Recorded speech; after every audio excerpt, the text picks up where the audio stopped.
पशु और मत्स्य पालन के मंत्री मुकेश साहनी पर हंगामा का सरकारी कार्यक्रम में भाग लेने पर राजनीति तेज। विधानसभा में जोरदार तरीके से उठा मुद्दा।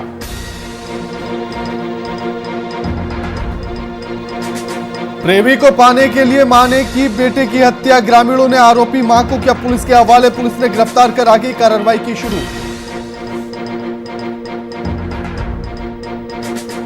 लातेहार में जंगली हाथियों का कहर जारी। हाथियों ने 10 से अधिक घरों को बनाया अपना निशाना। ग्रामीणों में दहशत का माहौल। रोहतास में बिजली की चपेट में आया युवक। इलाज के दौरान युवक की मौत। पुलिस ने शव को पोस्टमार्टम के लिए भेजा।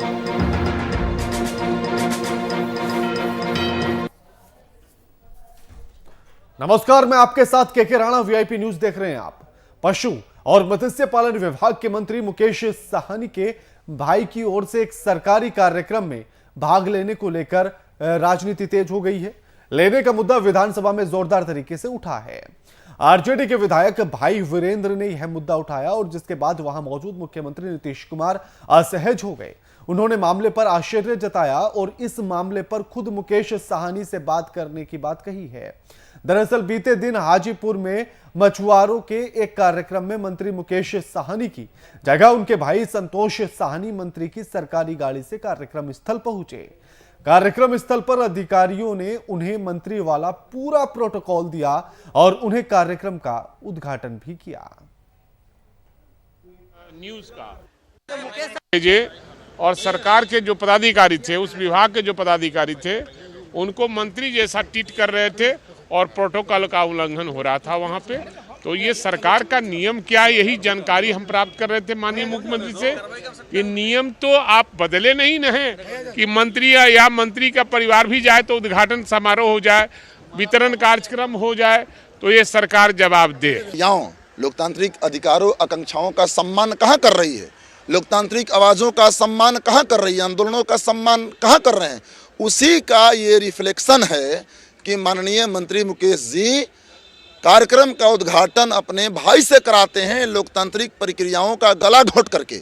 इसलिए मुकेश साहनी जी पर मैं कार्रवाई करने का मांग करता हूं और ये सरकार लोकतंत्र का और लोकतांत्रिक प्रक्रियाओं का, लोकतांत्रिक आवाजों आंदोलनों का सम्मान करे, ये मैं उम्मीद करता हूं, मांग करता हूं। विपक्ष के पास कोई काम ही नहीं है तो विपक्ष दूसरा क्या कहेगा। विपक्ष का अगर कोई देखिए, सही है कि विपक्ष का कोई सकारात्मक प्रश्न जब भी आया है तो एनडीए की सरकार उसको संज्ञान में लेने का काम किया है और माननीय मुख्यमंत्री जी ने सदन में आज अपना जवाब दिया भी है। इसलिए आपको भी संतुष्ट हो जाना चाहिए। क्या दुरुपयोग मानते हैं आप इसे? नहीं, दुरुपयोग की बात नहीं है। विषय क्या है, विषय क्या है वो माननीय मुख्यमंत्री जी स्वयं उस मामले को देख रहे हैं, तो हम लोग क्या इस बारे में बोल सकते हैं। मुख्यमंत्री जी लिए हैं, मैं इस पर क्योंकि वो मेरे पार्टी के राष्ट्रीय अध्यक्ष हैं, मैं उनके बारे में कुछ नहीं बता सकता, लेकिन मुख्यमंत्री ने इसको खुद संज्ञान में लिया है। मुख्यमंत्री जी उनके साथ कितना अनैतिक है, ये अनैतिक है कि नहीं? अब देखिए, संवैधानिक मामले में मैं उतना कुछ नहीं बता सकता। ये संविधान में नैतिकता पर सवाल उठा, क्या ये अनैतिक है या सही है? देखिए, रियलिटी देखा जाए तो हमने तो उस क्वेश्चन को भी नहीं सुन पाया क्या था। उन लोगों ने एक पेपर का कटिंग लेकर के मुख्यमंत्री जी को दिया है, माननीय मुख्यमंत्री जी उसको लिए हैं और माननीय मुख्यमंत्री ने जो जवाब दिया उसको मैंने सुना। जवाब दिया तो मुख्यमंत्री ने स्पष्ट रूप से बोला है कि ये बहुत ही गलत है, मैं इस पर व्यक्तिगत रूप से उनसे बात करूँ। बिहार विधानसभा के अंदर सरकार के सामने असहजता की स्थिति उस वक्त आ गई जिस वक्त विपक्ष के विधायकों ने सरकार पर एक गंभीर आरोप लगाया। दरअसल विपक्ष के विधायकों ने कहा कि मंत्री मुकेश साहनी की जगह एक सरकारी कार्यक्रम में उनके भाई पहुंचे थे और अधिकारियों ने उनका पूरा प्रोटोकॉल दिया और पूरी मंत्री की तरह उन्होंने कार्यक्रम का उद्घाटन किया। दरअसल कल हाजीपुर में एक कार्यक्रम हुआ था मत्स्य विभाग का, जिसमें एक मछुआरों की बैठक थी और तमाम जो प्रोटोकॉल्स थे वो मुकेश साहनी के भाई पहुंचे थे, वहाँ मंत्री की गाड़ी लेकर पहुंचे थे और इसी बात को लेकर विपक्ष के सदस्यों ने आज उठाया है। मुख्यमंत्री भी काफ़ी असहज हो गए और मुख्यमंत्री ने साफ कहा कि ये बहुत आश्चर्य की बात है और अगर इस तरह की बातें हुई हैं तो वो इस मामले का संज्ञान लेते हैं और उन्होंने 2 सीनियर मंत्री संजय झा और मंगल पांडे को इसकी जिम्मेवारी दी है कि पूरी मामले को देखें और उन्होंने मुख्यमंत्री ने इतना तक कहा कि इस मामले का संज्ञान लेते हुए वो खुद मुकेश साहनी से बात करेंगे। यानी एक काफ़ी बहुत बड़ा मुद्दा था जहाँ सरकार फंसती हुई नजर आ रही थी और आज इस मुद्दे को लेकर विपक्ष ने सरकार को सदन के अंदर जमकर घेरा और जमकर लताड़ लगाई। पटना के कैमरा पर्सन सतृषि के साथ मैं शशांक।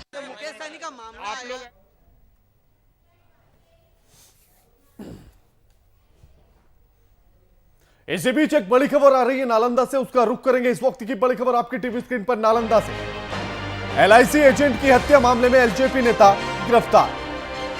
एलआईसी के एजेंट की हत्या की थी। उस मामले में एलजेपी के नेता को गिरफ्तार किया गया। छोटे लाल यादव की दिल्ली से गिरफ्तारी हुई है एलजेपी के नेता। इस खबर पर हमारे साथ हमारे संवाददाता शिव कुमार फोन लाइन पर जुड़ गए हैं। शिव कुमार, एलआईसी एजेंट की हत्या के मामले में एलजेपी के नेता को गिरफ्तार किया गया है, पूरी जानकारी क्या कुछ है शिव कुमार? जी, मैं बता दूं कि आज बढ़ते जो दबाव है, परिजनों का दबाव रहा है, प्लस पटना में भी इसके लेके विरोध किया गया। कल रात में जो है कैंडल मार्च किया गया था पटना के कारगिल चौक पे। इसको लेकर पुलिस काफी दबिश में थी और इससे लेकर देखते हुए जो है एक टीम गठित करके छोटे लाल यादव जो कि एलजेपी के नेता हैं, उन्हें जो है ट्रेस आउट करके और दिल्ली से गिरफ्तार किया गया है। ये जानकारी जो है वो नालंदा के हमारे जो एसपी हैं हरिप्रसाद उन्होंने दी। शिव कुमार, एलजेपी के नेता को गिरफ्तार किया गया। एक तरफ सरकार पर गंभीर आरोप लगते हैं कि अपराध बढ़ रहा है, लेकिन अगर विपक्षी पार्टियों के नेता ही अपराध में संलिप्त हो तो फिर ये आरोप कहां तक जायज है? जी, निश्चित तौर पर देखिए, ये तो नेता भी रहे हैं और प्लस भू माफिया भी रहे हैं। तो ये आज तो बिहार में जो देखेंगे कि जो अपराधियों का ग्राफ है वो काफी बढ़ता जा रहा है। अगर सही मायने में अगर देखा जाए तो पुलिस अभी बिहार में अगर काम कर रही है तो सिर्फ शराब पे काम कर रही है, बाकी सारे काम लग रहा है जैसे एक दरकिनार रख दिया गया है। तो ऐसे में बाकी जो अपराधी हैं उनका मनोबल बढ़ता जा रहा हो और इस तरह के अगर सत्ता पक्ष या विपक्ष के कोई भी नेता हो, उनकी एक जिम्मेवारी होती है समाज के प्रति, और ऐसे व्यक्ति अगर इस तरह की घटना को अंजाम देते हैं तो काफी निंदनीय है। जी, शुक्रिया आपका हमारे साथ ये तमाम बातचीत करने के लिए शिव कुमार।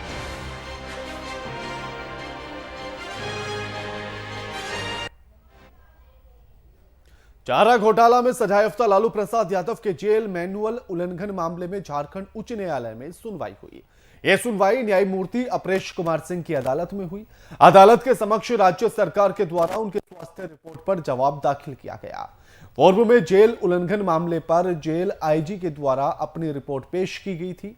इन सभी रिपोर्ट को देखने के बाद अदालत ने संतुष्टि जाहिर की है और तत्काल मामले में लंबे समय तक के लिए सुनवाई स्थगित कर दी गई।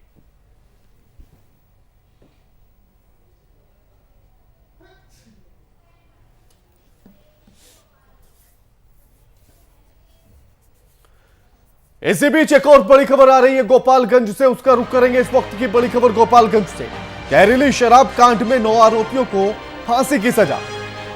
बड़ी खबर आपकी टीवी स्क्रीन पर गोपालगंज से, जहां जहरीली शराब मामले में 9 आरोपियों को फांसी की सजा सुनाई गई है। 4 महिलाओं को आजीवन कारावास की सजा सुनाई गई है। गोपालगंज से बड़ी खबर, एडीजे 2 की कोर्ट ने यह फैसला सुनाया है। यह फैसला एक अहम फैसला है। खजुरवानी में जहरीली शराब पीने से 19 लोगों की मौत हुई थी। जहरीली शराब से 6 लोग अंधे हुए थे और उसी के चलते इस जांच पड़ताल के बाद जब आरोपियों को गिरफ्तार किया गया तो उनमें से 9 आरोपियों को फांसी की सजा सुनाई गई। 4 महिलाओं को आजीवन कारावास की सजा सुनाई गई है। गोपालगंज से बड़ी खबर आपकी टीवी स्क्रीन पर, और न्याय होता हुआ नजर आ रहा है।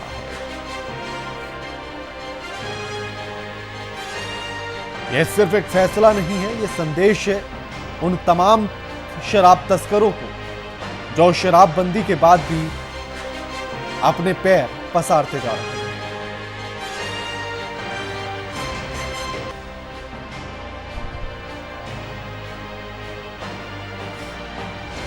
इस खबर पर हमारे साथ हमारे संवाददाता शैलेंद्र कुमार श्रीवास्तव फोनलाइन पर जुड़ गए हैं। शैलेंद्र, 9 आरोपियों को फांसी की सजा सुनाई गई, 4 महिलाओं को आजीवन कारावास की सजा सुनाई गई। मामला जहरीली शराब से जुड़ा हुआ है। इस फैसले को किस तरह से देखा जाए कि ये एक संदेश है उन, और साथ ही एक चेतावनी है उन शराब तस्करों के लिए कि अगर अपने बढ़ते हुए कदमों को उन्होंने नहीं रोका तो अंजाम फिर यही होगा। जी निश्चित, आपको बता दूं ये 2016 का मामला है। 5 साल बाद इसमें जो आरोपी थे उनके ऊपर सजा आया। ये गोपालगंज के खजवानी वार्ड नंबर 25 का मामला है, जो कि महज जिला जो कलेक्ट्रेट है या जो एसपी कार्यालय है या उत्पाद अधीक्षक का कार्यालय, वहां से महज 1 किलोमीटर की दूरी पर एक घटना हुई थी, जिनमें जहरीली शराब की व्यापक मात्रा में कारोबार चल रहा था। और ये सब कुछ तब हो रहा था जबकि बिहार में शराबबंदी था। उस समय 16 और 17 अगस्त की ये घटना हुई थी, जिसमें 19 लोगों की तकरीबन मौत हो गई थी, जिसमें 14 लोगों को नामजद बनाया गया था, जिसमें एक आरोपी की मौत हो चुकी है। इसी जो 5 साल के अंदर में 13 लोग बचे हुए थे। 13 लोगों में 9 लोगों को आज यहाँ जो गोपालगंज कोर्ट है उसके द्वारा फांसी की सजा सुनाई है, और 4 जो महिलाएं हैं उनको आजीवन कारावास की सजा गई है।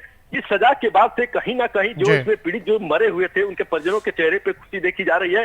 और इन लोगों का कहना यह है कि देर से ही आई, लेकिन कम से कम जो आया है इससे ये लोग संतुष्ट है। लेकिन वही जो दोषी है वो अपने आप को दोषी नहीं बता रहे हैं। जैसे कि मेरे परिजनों से मेरी बात हुई, वो लोग बता रहे हैं कि हम लोग दोषी नहीं है, हम लोग इसके लिए उच्चतम न्यायालय सर्वोच्च न्यायालय में हम लोग जाएंगे, जहां तक होगा तो हम लोग राष्ट्रपति तक भी इनके बचाव की गुहार लगाएंगे। जी, आखिर जिन्हें आरोपी बनाया गया वो अगर खुद को निर्दोष कहते हैं तो इस बात का फैसला कैसे होगा कि सही कौन गलत कौन? जी, जो अभी फैसला आया है, चूंकि उन लोगों को फांसी की सजा सुनाई गई है, तो उन लोगों का जो परिजन है वो इस फैसले से कहीं ना कहीं संतुष्ट नहीं दिख रहे हैं। उन लोगों को बार बार यही कहना है कि जो मेरे पति थे या जो मेरे जो परिजन है उनका ये कहना है कि वो निर्दोष थे, उनको इसमें फंसाया गया। वो पेंटिंग का काम करते थे, वो बिजली का काम करते थे, वहां नहीं थे। हम लोगों को सिर्फ इस बात की सजा मिली है कि हम लोग खजुरानी में रहते हैं, वार्ड नंबर 25 खजुरानी में रहते हैं, इस बात की हम लोग को सजा मिली है।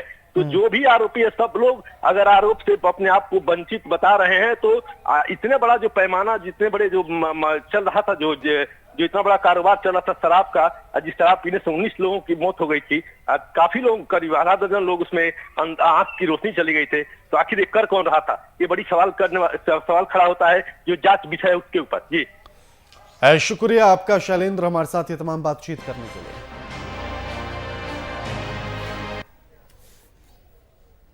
बीजेपी के विधायक और झारखंड के पूर्व मंत्री अमर बाउरी ने राज्य सरकार की ओर से सदन में पेश किए गए बजट पर अपनी प्रतिक्रिया दी है।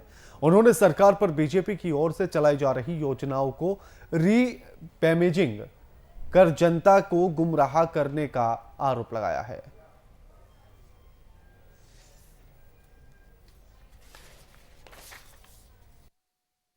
बजट से कोई खुश नहीं है। अगर देखेंगे तो रीपैकेजिंग का काम इन्होंने किया है। कमल क्लब का नाम बदल करके सिद्धू कानू क्लब कर दिया है। प्रधानमंत्री आयुष्मान योजना को मुख्यमंत्री योजना के नाम से जोड़ दिया है। दीदी किचन जो हम लोगों ने यहाँ पर पहले से चलाए थे, हम लोगों ने उसका गुरुजी किचन कर दिया है।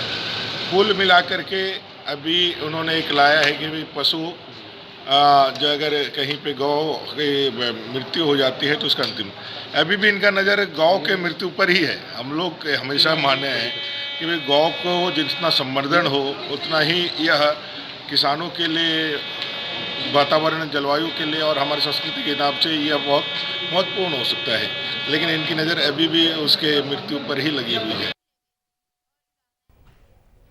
विधानमंडल के बजट सत्र का आज 11वां दिन। कार्यवाही शुरू होने से पहले ही विधानसभा परिसर में उद्योग धंधों को लेकर विपक्ष के विधायकों ने जमकर हंगामा किया। बिहार में बंद पड़े चीनी मिलों को लेकर फिर से खोलने की मांग की गई।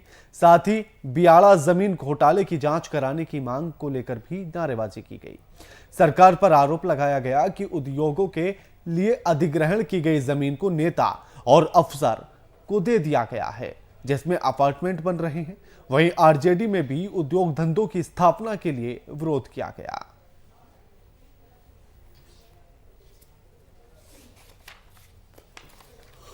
विभाग का बजट है और उद्योग के नाम पर किसानों से जमीन लूटकर उसका बंदरबाट किया जा रहा है। बियाडा ने जमीन लिया बिहार में किसानों से कि हम जो है कल कारखानों को यहाँ बढ़ावा देंगे, लेकिन कहीं कल कारखाना नहीं खुले, चाहे पाटलिपुत्रा हो, बिहिया हो या फिर बिहार का अन्य कोई शहर। अगल बगल के किसानों से इन लोगों ने कौड़ी के मोल पर जमीन लिया उद्योग धंधा खोलने के नाम पर सरकार ने, और उसका बंदरबाट हुआ। जो राजनेता हैं, नौकरशाह हैं, उनके बेटा बेटियों को ये जमीन अलॉट किया गया और वहाँ कोई कल कारखाना नहीं लगा। आज वो उन पर अपार्टमेंट बना रहे हैं, महंगे दाम पर उस जमीन को बेच रहे हैं। तो बियाडा ने कहा था कि अगर उद्योग धंधे नहीं लगेंगे इस जमीन पर तो ये जमीन किसानों को लौटा दिया जाएगा। देश के प्रधानमंत्री जब आए थे मोतिहारी में तो कहे थे कि चीनी मिल हम चालू करेंगे और अगले बार जब आएंगे तो इसी चीनी मिल का चीनी का चाय पिएंगे। और वो वादा खत्म हो गया, वादा नहीं निभा सके। जो ये सरकार वादा करती है, घोषणा करती है, एक भी काम सरजमीन पर नहीं करती है। सुई का भी उद्योग ये सरकार नहीं लगा सकी। तो बड़ा उद्योग जो था पहले कांग्रेस के जमाने में खुला हुआ चीनी मिल हो, चाहे कल कारखाने हैं, सब बंद पड़े हुए हैं और बेरोजगारों को रोजगार नहीं दे पा रही है सरकार। इसलिए पलायन भी हो रहा है, देश विदेश में पलायन हो रहे हैं और हमारे मजदूर जो श्रमिक हैं वो दूसरे प्रदेश। चाईबासा में लैंड माइंस ब्लास्ट में शहीद हुए झारखंड जगुआर के 3 जवानों के शहीद होने और झारखंड में लगातार आपराधिक घटनाओं के बढ़ने पर निर्दलीय विधायक सरयू राय ने अपनी प्रतिक्रिया दी है। उन्होंने इन घटनाओं का जिम्मेदार प्रशासन को ठहराया है और इसे प्रशासन की विफलता बताया है। साथ ही सरकार को इस ओर ध्यान देने की बात कही है।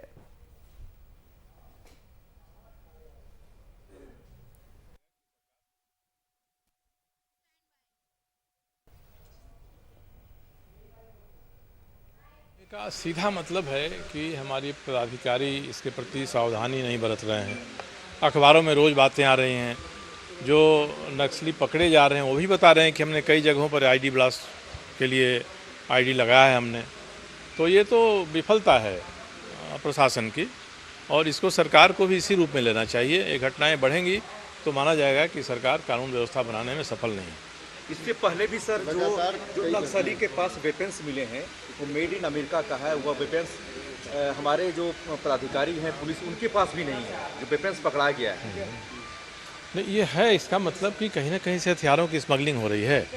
नहीं, ये घटना होने का सीधा मतलब है कि हमारी पदाधिकारी इसके प्रति हसनपुर विधायक तेज प्रताप यादव के विधायक की सीट पर संकट मंडराने लगा है। वहीं दूसरी तरफ सत्ता पक्ष के नेता तेज प्रताप को घेरने में लगे हैं। विधान परिषद में आज एमएलसी नवल किशोर यादव ने तेज प्रताप यादव पर तंज कसते हुए कहा कि जो गड़बड़ी पैदा करते हैं वो गड़बड़ी की क्या बात करेंगे। तेज प्रताप यादव के खिलाफ हाईकोर्ट में हलफनामा दाखिल किया गया, जिसमें कहा गया कि तेज प्रताप यादव ने निर्वाचन के दौरान जो ब्यौरा निर्वाचन आयोग को दिया था उसमें संपत्ति का ब्यौरा छिपाया गया है। यह हलफनामा जनता दल यूनाइटेड के हसनपुर के उम्मीदवार राजकुमार राय ने दाखिल किया, जिसकी सुनवाई 8 अप्रैल को होनी है। सुनवाई से पहले तेज प्रताप यादव को अपना पक्ष रखना है। ऐसा है कि वो गड़बड़ी में जिसका पदार्पण ही गड़बड़ी में हुआ है वो सही बात सोचने का सवाल कहाँ उठता है। और जब कोर्ट ने संज्ञान ले लिया है तो हमारे छुपाने से और उनके छुपाने से छुपने वाला नहीं है, पर्दा उठने वाला है और वो सामने आ ही गया है और सामने पूरे तरह से तथ्यों को सामने आ जाएगा। ये छुपाने और रखने और पर्दा डालने से लोकतंत्र में नहीं चलता है। आज निकल पर्दा। कोरोना संक्रमण के बाद राज्य की अर्थव्यवस्था पटरी पर आ रही है, लेकिन राज्य की अर्थव्यवस्था का हाल अभी भी बुरा है। ऐसा कहना है ऑल इंडिया असंगठित कामगार यूनियन का। रांची में यूनियन की बैठक आयोजित की गई, जहां पर इकोनॉमी में सुधार के बावजूद राज्य में असंगठित मजदूरों की स्थिति दयनीय बताई गई है। बैठक में इन्हीं समस्याओं पर चर्चा की गई। ऑल इंडिया संगठित कामगार कांग्रेस का मैं राष्ट्रीय चेयरमैन हूँ। हम लोग अभी कोरोना के बाद जो पैंडेमिक में गतिविधियाँ हुई उसका समीक्षा कर रहे हैं और अभी जो फिलहाल मजदूरों को क्या समस्या आ रहा है, जैसे फिर से माइग्रेशन चालू है तो क्या माइग्रेंट जो मजदूर जा रहे हैं रजिस्टर्ड हैं या उनको कुछ जो सुविधा मिलनी चाहिए वो हो रहा है कि नहीं। तो अन्य जो मुद्दे हैं अभी मजदूरों का, उन मुद्दों पे का हम लोग आकलन कर रहे हैं और सरकार के सामने इन मुद्दों को रखेंगे। देवघर में भारतीय जनता पार्टी के किसान मोर्चा के कार्यकर्ताओं ने जिला अध्यक्ष विश्वनाथ के नेतृत्व में स्थानीय कलेक्ट्रेट के बाहर एक दिवसीय धरना दिया। इस दौरान राज्य सरकार पर किसानों के प्रति उदासीन और सहयोग न करने वाला रवैया अपनाने का आरोप लगाया। साथ ही जिले के उपायुक्त के माध्यम से राज्यपाल के नाम एक ज्ञापन सौंपा गया।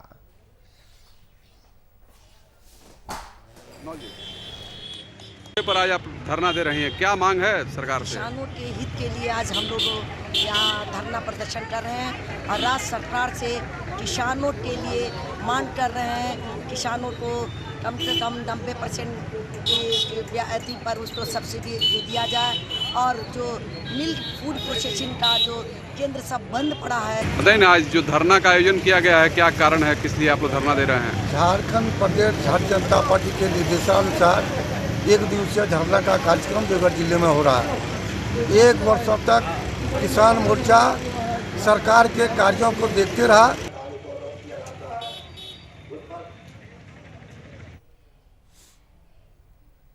झारखंड मजदूर यूनियन और झारखंड दैनिक सब्जी विक्रेता संघ के बैनर तले एक विशाल प्रदर्शन रैली निकाली गई। साथ ही साकची के जंगल मार्केट को अवैध कब्जा मुक्त किए जाने की मांग की गई।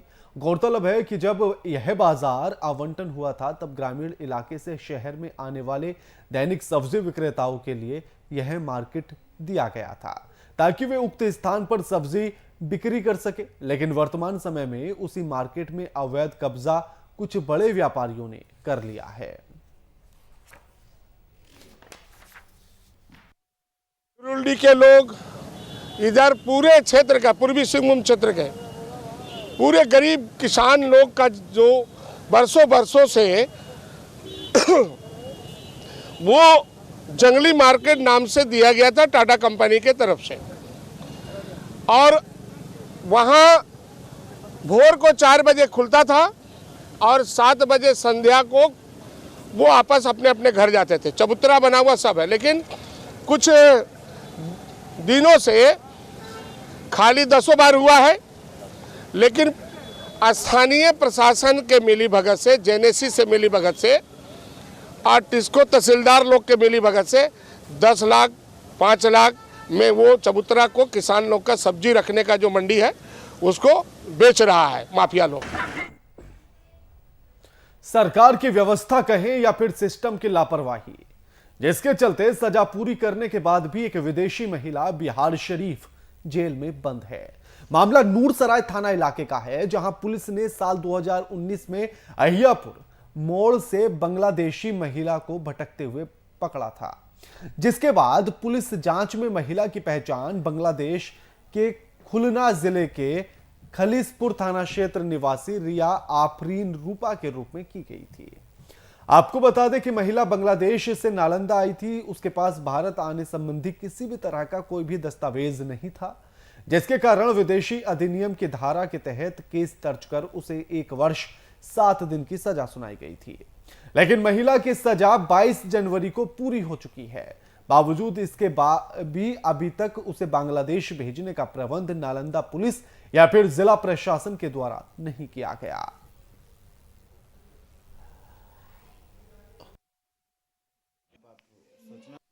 ये बांग्लादेश से चल करके हिंदुस्तान में आ गई। इनके पास पासपोर्ट वगैरह की जो त्रुटि होती है उसको देखे जाने के बाद इनको विदेश अधिनियम के अंतर्गत दोषी पाते हुए इन पर केस किया गया। केस का विचारण भी स्पीडी ट्रायल के तहत FTC 1 के न्यायालय में किया गया और ट्रायल के बाद या यूँ कह लीजिए विचारण उपरांत उनको जो है ना दोषी पाया गया। दोषी पाने के बाद जो है उन्हें सज़ा 1 साल की सज़ा दी गई और साथ ही साथ 500 रुपये का अर्थदंड भी दिया गया। अर्थदंड की जमशेदपुर में भोजपुरी विकास परिषद की ओर से एक प्रेस कॉन्फ्रेंस का आयोजन किया गया, जिसमें भोजपुरी विकास परिषद अपनी विभिन्न मांगों को लेकर 7 मार्च को भोजपुरिया जुटान होना तय हुआ, जिसका उद्देश्य सामाजिक समरसता को बढ़ावा देने और भोजपुरिया समाज को संगठित कर एकजुट करने का है।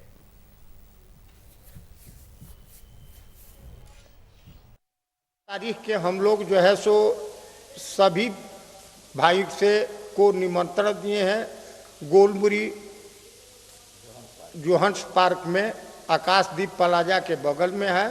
वहीं पर जो है सो हम लोग इसका आयोजन किए हैं 4 बजे से, और वो जो है सो आयोजन में सभी प्रमुख लोगों को, जिला का जितने प्रमुख हैं, कोई भी पार्टी का हो या संस्था को हो, सबको हम लोग उस दिन बुलाए हुए हैं, जिससे कि हम लोग को वो लोग सलाह देगा, राय देगा, उन लोगों से मंत्रणा किया जाएगा। और उसके बाद जो है सो होली मिलन समारोह ऐसी करना है। 7 तारीख के हम लोग जो है सो सभी भाई से को निमंत्रण दिए हैं गोलमुरी जोहन्स पार्क में आकाशदीप प्लाजा के बगल। कोरोना काल के बीच महाशिवरात्रि की तैयारियां जोरों पर हैं। आपको बता दें कि 11 मार्च को महाशिवरात्रि का त्योहार है। इस पर्व को लेकर सूर्य मंदिर समिति ने बैठक की है और बैठक में निर्णय लिया गया है कि हर साल की तरह इस साल भी महाशिवरात्रि धूमधाम से मनाई जाएगी। वहीं कोरोना की गाइडलाइन को ध्यान में रखते हुए सोशल डिस्टेंसिंग, मास्क और सैनिटाइजर का उपयोग किया जाएगा। सूर्य मंदिर कमेटी के माध्यम से जो बैठक हुई, बैठक में जो 11 तारीख की महाशिवरात्रि है, उस शिवरात्रि में इस क्षेत्र का या इस जिला की जितने भी माताएं बहनें हैं, जो प्रत्येक वर्ष। बुलेटिन में फिलहाल इतना ही। लगातार खबरों के लिए देखते रहिए VIP न्यूज। नमस्कार।